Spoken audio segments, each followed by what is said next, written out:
All right, welcome back, everybody, to Believe in the Wolfpack, brought to you by Believe Network. I am your host, Luke Nichols. We got another great show ahead of you today.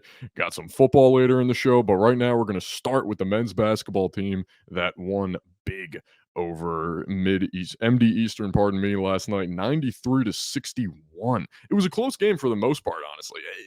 MD Eastern, they were a lower D1 team.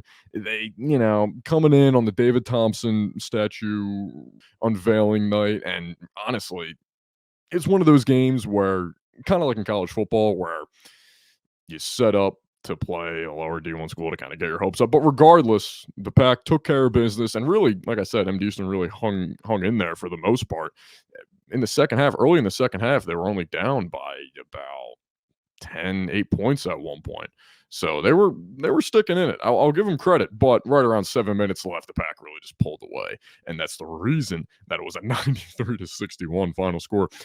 Even more of a major part in the final score was Jaden Taylor. Jaden Taylor with 21 points and 3 of 5 from beyond. A few of his threes, I think it was both 2 out of the 3 in the second half, where he's on that far side corner. He just gets it wide open in rhythm, in a nice flow, pulls up, just drills it. And he's kind of not like the Curry where he turns around and runs back, but he kind of has that, walk forward like, oh yeah, that's going in. As soon as it left his hand, you see him confidently and just kind of like, oh yeah, that's good. Walking to get set on defense and play that full court press. I thought it was good to see. He had it just going on. The leading point scorer for the Pack still, and the 21-point performance only going to help him in the end. He's going to be a big piece going forward, just like DJ Burns. DJ Burns, only 2 points in the first half. Ended with 15 points. He had a ton of offensive rebound, little just touch putbacks. He had a beautiful turnaround jumper. He was falling out of bounds again on kind of that far side, right above the block. If you're where the camera view was, just directly above the block, he had a beautiful little turnaround jumper. It was perfect. He's running back. Oh, there's not many prettier shots in basketball than the turnaround jumper from the post. I mean, we saw it with Kobe. Dirk had arguably the ugliest turnaround jumper, but it was money, and it was still pretty good. It was still, a nice eye. So it was good looking to the eyes. He had the one leg going. He was fading back. It was awkward, but it works. It's a reason he's top 10 all time in scoring, I believe. Actually, I do remember a stat about Dirk Nowitzki that I discovered long ago. Without free throws, if you take free throws out of points, you don't count them as points anymore, the leading point scorer of all time in the NBA would be Dirk. You can check out on it now. This was right as LeBron kind of claimed the scoring title. So it may change, but this was less than a year ago that I discovered this. Dirk would be the top point scorer of all time if free throws did not count as points. It's pretty impressive. It's very impressive. But back to DJ Burns. DJ Burns, as the center, as he's listed as a forward, yeah, but he's a center. The way that you can kind of run the offense through him, and not even like, set him up as a point center. You just have him controlling the ball on the perimeter, around the three, kind of in the mid-range, even on the low post, and he just stands there and he's patient and he scans the floor. He's scanning, kind of waiting. And then if they're running an action and there's nothing there, he can easily get a bucket himself. No doubt in my mind he can get a bucket himself. But even then, he just makes the easy passes where it's like, all right, boom, let me just a little chest pass. I think last night he had a great chest pass to the opposite side wing that set up a three. And it just simple stuff like that you don't see centers really. You see more and more centers doing it today. A few in the college game. You have Jokic, of course, who's pretty much a point guard. And Embiid's starting to do it a bit more. Bam Adebayo can do it.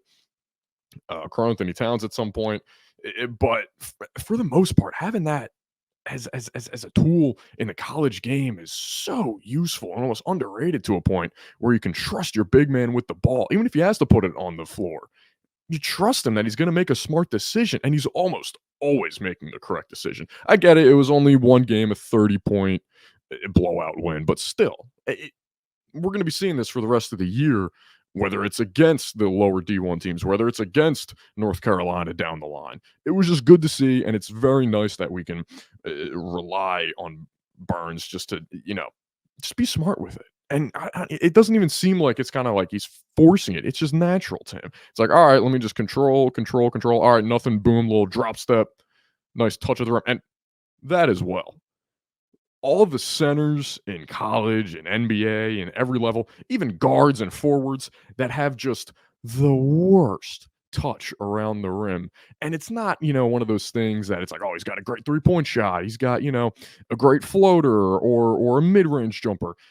The nice soft touch around the rim to, kiss it off the glass and lay it right up over top of the rim is not underrated to a sense, but it's just when you have it, it just seems so much more valuable. And Burns has that. As a big man, that is very useful. I can picture watching Sixers games a few years ago where Tyrese Maxey is just laying these beautiful layups, these circus layups all over the place. Then you got Ben Simmons, and not to kick a guy while he's been down, really, but you want to talk about a guy that had a poor touch around the rim. I mean, man, some of them weren't even close. And I'm like, it was. Anyway, it was good to see Burns and Taylor really kind of just click last night and really get into their own respective rhythms and flows and just work with each other and score and not put the team on their back, but just kind of, show up as what seems like most likely the main options as we get later on into the year. But possibly another top option, top three option, made his debut last night. Former five-star recruit MJ Rice. So MJ Rice, I have it right here. Originally committed to Kansas, was on NC State's radar coming out of high school, but originally committed to Kansas and enrolled there in 2022. Didn't play much last year, got in a few games, had to sit out a lot because of back spasms last year. So kind of thought, and really never found himself in that Kansas offense, it seemed. Just you can't do anything about back spasms, honestly. What everybody says, if you could take injuries out of the game, you wouldn't heartbeat. I mean, that's obvious. But honestly, lucky to have him here now. He debuted, he had 11 points in 10 minutes in his debut off the bench. 11 points in 10 minutes. And he had that one. Oh, he had the final point that just dunk at the end where you're just running in transition on the fast break. And it looked like he was a bit off balance somewhat. And then he just still flies up and finishes it with the right hand. That was beautiful. To send one home like that while you're off balance, kind of flying through the air, that's some real athleticism right there. That's impressive stuff. Again, I know later in the game, and I thought it was good. I thought this was a great game for MJ Rose's debut with the Pack. Again, a lower D1 opponent. You can get him in. You can bring him off the bench. You get him some time towards the end, just like Kevin Keats did, and then just kind of let him be him. Give him the ball. Let him score. Let him find that touch. Let him gain his confidence. You can warm up. You can shoot around in an empty gym as much as you want. It's not going to be the same as live in action play. Live, you got the momentum, you got the juices flowing, you got everything going, and it's not going to be the same. You have to make shots in the game to regain that confidence. When guys are in shooting slumps and it goes from game to game to game to game, often you think like, oh, is he just not putting the work in? What is he doing on his off days? It's so much different. It's one thing. Anybody in D1 can sit in an empty gym and hit three after three after three after half court shot after three. There's a reason that guys come into games and it's like, ooh, what happened? It's an entirely different beast. It is entirely different. We're talking about the top 2%, top 3% of basketball players in the world playing in Division One. It's completely different in the game. But it was great to see MJ Rice out there. He's 6'5", 215. He's pretty much a shooting guard, small forward type role, and a former five-star. I mean, that's just great to have. It was great to see him out there, and I am interested to see, coming off the bench, as the year goes on, if he stays there or if he finds a role in the starting lineup, maybe, move some guys around. We'll figure it out as the season goes on. I don't want to look too much into just this one game, but regardless, it's nice to get another win under the belt and to the record. So the next game coming up will be against UT Martin, and then after that, After that game, that is on 12/12, and then the 16th, December 16th, NC State takes on Tennessee. University of Tennessee Volunteers in San Antonio, a part of the Naismith Basketball Hall of Fame series. They just had some games in Vegas. I guess the San Antonio games are coming up next. That's going to be a huge game. That's going to be a great. Tennessee started off 7th in the preseason rankings, and they have 3 losses. They're 5-3, but you may think, oh, how'd they get 3 losses already? The season just started. They lost to Purdue 71-67, Kansas 69-60, and then UNC 100-92. That's 3 current top 10 teams in the country. That's that's a gauntlet at the start of your schedule. So this is a very good Tennessee team that I think is just kind of these early games, even losing these early games may help them in the long run, because what college team is going to go undefeated? Is anybody going to go undefeated ever again? I don't think so. It's near impossible. I mean, even just look at the Final Four teams last year. It doesn't even matter if you go undefeated. It just matters once you get to March. So I think those 3 games are really going to help Tennessee down the stretch. And I'm very interested and very excited to see how NC State can match up with them. If they can pull out a win, oh, it's going to be a good time here. But it's just, I'm looking forward to that game. They do have Dalton Necht, I believe, is how you pronounce it, who's averaging 19 points per game already for the Volunteers. So hoping that, we have some kind of game plan drawn up to slow him down or just to make his night tough, because he hurts you, then the rest of the team's going to start hurting you and trickle down effect. But regardless, that's going to be a great game no matter what happens. I'm just very excited for that. And it's going to be the first legitimate test for NC State. You already had the Boston College game. That was an in-conference game. Lost to Ole Miss, a part of that ACC, SEC kind of matchups going around that day. But playing Tennessee, again, a top 25 team, preseason top 10 team. They're 17 right now. By the time next week when the game is, they may jump up. Maybe they jump down. I don't think they've lost this week, so they'll most likely jump up a spot or 2. So just play it safe. They'll be between 15 and 17, 15 and 18. Maybe they lose 15 and 18 by the time the Pack get to them. That's going to be unbelievable, especially at a neutral site too. For a second, I kind of forgot that it was at a neutral site. I'm thinking like, ooh, this one's home. All right, cool. But then it was, wait, I forgot. It said verse on the schedule, and I'm thinking, oh wait, nah, neutral site. But back to the game last night, the David Thompson statue unveiling last night. David Thompson, of course, Hall of Famer. Let's just go over his accolades now. I don't want to sell him short. David Thompson, 7-year career, Hall of Fame NBA player, a 5-time All-Star, 2-time All-NBA, 1975-76 All-ABA team, 75-76 All-Rookie team, 2-time All-Star MVP, the 1976 Rookie of the Year, and the ABA All-Time Team. He made the ABA All-Time Team. He played in the ABA for 1 year. 1 year. He was originally drafted by the Virginia Squires and then traded to the Denver Nuggets, who were only in the ABA for 1 year before they merged with the NBA. The Virginia Squires also, Julius Erving's former ABA team before he went to the Brooklyn Nets and then the 76ers, of course. But David Thompson, absolutely unbelievable. And if you thought the NBA numbers were good, the college accolades and numbers are even better.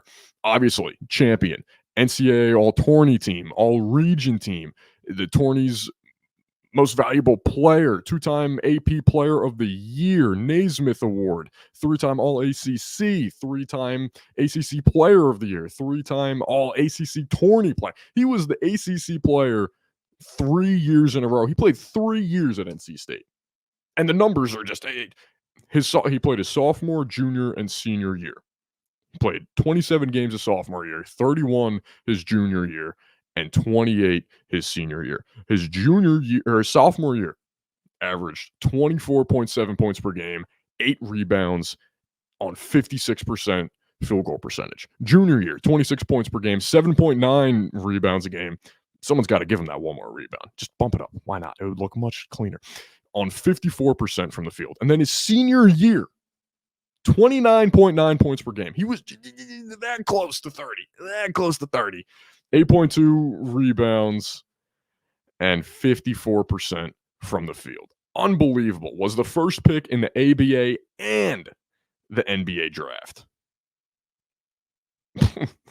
That's up there with the Kareems, with the Elvin Hayes, ABA and NBA first overall pick. Obviously played most of his career with the Nuggets, and then I think he had the 1 year with the Supersonics, which, side note, bring back the Supersonics. I love the in-season tournament that's going on right now, but I get it. They want to move a team to Vegas and whatnot, but come on. Get one back in Seattle. What are we doing? It's just so easy. They love basketball out there. The WNBA team, I think it's the Storm. They're doing incredible. They get fans every night. Just get another NBA team out there. What are we doing? Different rant for a different time. Regardless, point stands. David Thompson, just absolute legend for NC State and the NBA. Obviously, Hall of Famer, no matter where you put him. ABA, I can't believe he made the ABA. I was looking at that again. ABA, all-time ABA team. Played there for a year. 1 year you played there. Talk about leaving an impact. That's incredible. So the statue looks great as well. It's just the classic look right outside the stadium. It looks great. They did a great job on it. Credit to whoever designed it, and really just, it was due. It was time, the right move. It's and a great time to do it after a big win. So that's just about it for basketball right now. Going to take a short break. When we come back, got a lot of football stuff, a lot of awards being handed out, some more transfers coming in, going, and whatnot. Even then, I forgot Monday to talk about the college football playoff. I got to get into why Florida State just still feel bad for them. Still feel bad. So I'm going to take a short break. Be right back with some football. All right, welcome back in. Going to get into some more kind of Pack football talk. Peyton Wilson for the most part, and just, some more transfers and whatnot going around. So just to start off, though, scrolling Twitter today, still looking up stuff about the bowl game coming up, the Pop-Tarts Bowl coming up. I saw Mike Golick. He got a little care package from his friends at Pop-Tart. Guys, did a whole top five. I've been a supporter for years. Send some my way. Come on. I mean, I'm going to buy them regardless, but you might as well help me out. Help me out here. Save me some money. But outside of the facts, I don't know if they want to. Regardless, Peyton Wilson is just racking up awards and All-American teams at the point. I had to write them all down because there's no way I could remember all these. So just last night, probably the biggest award too, he won the Dick Butkus Award, which is given out to the best linebacker in college football. Let me read you off some of the names that he is joining that have won the Dick Butkus Award. Brian Bosworth, Derek Thomas, Dan Morgan, Derek Johnson, Paul Posluszny, Patrick Willis, Rolando McClain, Vaughn Miller, Luke Kuechly, Manti Te'o, CJ Mosley, Reuben Foster, incredible at Alabama. Can't forget about that. Roquan Smith, Devin White, Isaiah Simmons, I think he's still a linebacker, but he's kind of a, untraditional strong safety linebacker hybrid type almost. But outside of that, Jeremiah Owusu-Karamoah won it. Nakobe Dean won it. Jack Campbell, first round pick last year, and Peyton Wilson this year. Peyton Wilson right now is being, I think, projected as a 4th round pick in the NFL draft. I mean, after all these awards and the Dick Butkus Award, that's going to go up by at least a round. I wouldn't be surprised if he's kind of a second or third round guy. And we've seen players just absolutely crush the combine. He could very well be one of those that just goes in and every scout is like, why don't we have more on him? I have no idea. We got to get... Next thing you know, boom, he's late first round, maybe mid first round. We've seen it before. I mean, obviously we've seen guys drop in the draft, so Why can't he fly up to the first round? I think it's possible. I think it should happen. But back to more awards. These are all first team All Americans, all first team All American teams. Just first team, not second, not third, not honorable mention, first team. The first team. Sports Illustrated, USA Today, The Athletic, CBS, and the College Football Network. That's all first team All American. That's five. That's five first team All American. And we still have, more awards and more All American teams to announce. He can get more. It's ridiculous. Also, if you didn't see the video of him winning the Dick Buckus Award, it's on the Pack Football Instagram page is where I saw it, and they're kind of all lining up at center court, and he gets completely blindsided and surprised with him winning the award. And I think his parents were walking out, and even afterward, he's kind of doing a press conference, and he's like, honestly, I just thought like it was all the captains there for the football team. I thought they were doing something about the bowl game coming up. So I just, I wasn't expecting it at all. So I thought that was really cool. They had Dick Buckus' son there to hand out the award. Obviously, Dick Buck is passing away, I think about a month or two ago at this point. So it means a little more this year, at least I would imagine. Regardless, great to see him get that, and just great to, get some recognition and earn the hardware, all his hard work. I'm very excited to see him just one more time in the Pop-Tart Bowl game, but even more excited to follow his NFL career. It's going to be a true treat. But not going to leave out KC Concepcion, athletic freshman, or the athletic freshman All-American first team. A lot of words in there, but freshman specifically All-American team. That's impressive. That's just going to set you up for an incredible career with the Wolfpack along the way. Speaking of incredible careers with the Wolfpack, they actually just flipped a 4-star outside linebacker. Elijah Groves, originally committed to Kentucky and then decommitted. He committed to Kentucky July 1st, 2023, and just kind of flipped and committed to NC State, I believe just today or yesterday, sometime this week. So that's up to 4 stars that NC State has, either through the transfer. I think actually no, that's just in this upcoming 2024 class. So that's going to be good. We're putting together a very good recruiting class, not just in the ACC, but in the country overall. And yeah, Colorado did just get the top offensive tackle in the country. It's Dion. He's gonna get somebody. And yeah, he actually did have a lot of kind of guys transfer away, either transfer out, decommit, or whatnot. So getting the top offensive tackle, which is something that Colorado was lacking this past year. They had Shador, who could throw the ball very well. Obviously, Travis Hunter playing both sides, but run game wasn't there so much. Even the time in the pocket for Shador really wasn't there. The Colorado State game was probably,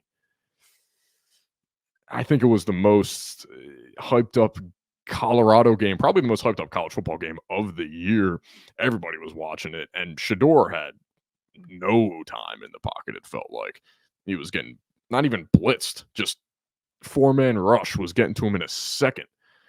So it's going to be fun. I'm a Dion fan. I like, the confidence in Dion as a coach, as a person.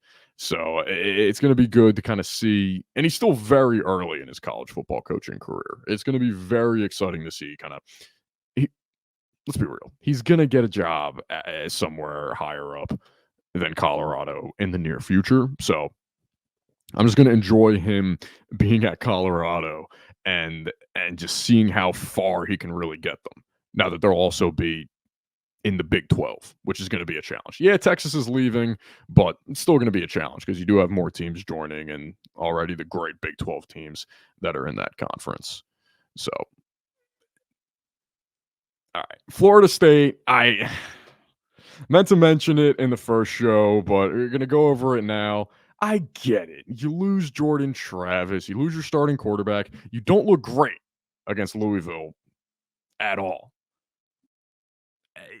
They won every game. They won the ACC. I mean, as much as I would say, hey, you know who finished in the top 25? You know, NC State, you can just throw an ACC team. But they were undefeated. Won every game, didn't lose a game. I don't care if they were close. Alabama had a close game against another much lower D1 school earlier in the year, and they lost to Texas. Texas made it, yes, which was also deserved. I think Texas should have made it over Alabama. I think it should have been. Well, I think the top two are right. Michigan, yes. Then Washington, yes. Texas, 3, yes. Maybe put them. I think they should have been 4, and Florida State should have been 3 in my mind. Because again, you won every game. Why play the games? I get it. They didn't look that great, but they still had good wins, and they're undefeated. And now they have to play Georgia. So here's what's going to happen. Florida State and Florida State fans already mad about this. Already, this is ridiculous. This is a joke. We won every game. We should be in it, which they're right. But if they go in to the Orange Bowl and they beat Georgia, who also had a case to be in it, because they're like, hey, we won last year. We're undefeated last year. Our only loss is to Alabama, who's a top 10 team. They had a case to be in it, but I think Florida State's case obviously is much better, and I'm fine with Alabama being in it because they've been playing good ball. I mean, maybe if Auburn rushes more than 2 guys, maybe we're not having this conversation, but that's something else. But if Florida State goes in and they beat Georgia, I don't care who sits out for Georgia. If Brock Bowers sits out, if half their defense sits out because it's just a bowl game, doesn't really mean much. It doesn't matter.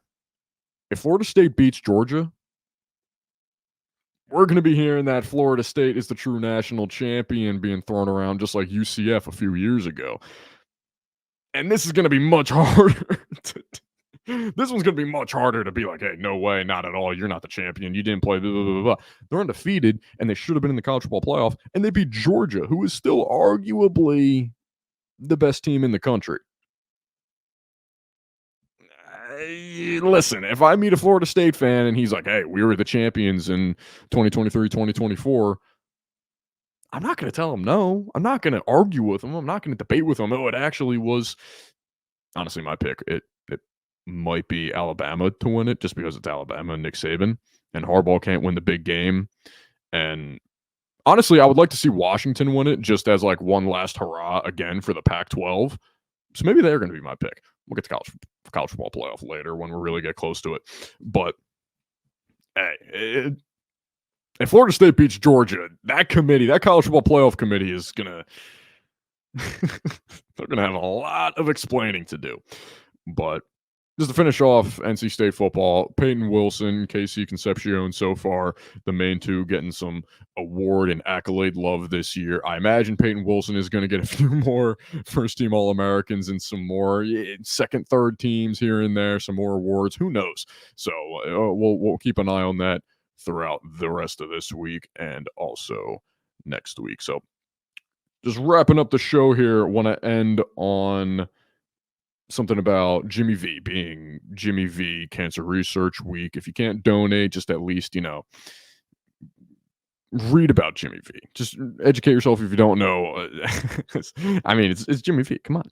So just, read about it, read about the research that has been done, the foundation and all. But on this day, December 7th, 1983, Jimmy V's Wolfpack team beat Western Carolina 82-61.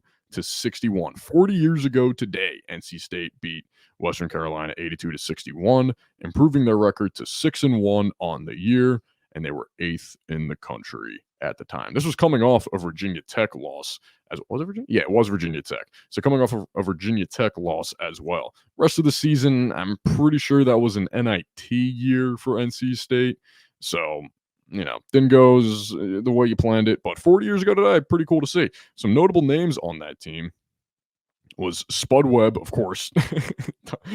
One of the shortest players ever, if not the shortest. The only one who kind of comes close to Spud Webb is Nate Robinson from a few years ago. Also, NBA dunk champion. And then Lorenzo Charles and Cazell McQueen. So pretty cool 40 years ago today. Jimmy V getting a win over Western Carolina with Spud Webb on the team. And one last bit about David Thompson and the ABA. The ABA invented the dunk contest. Julius Erving was the first winner of the dunk contest.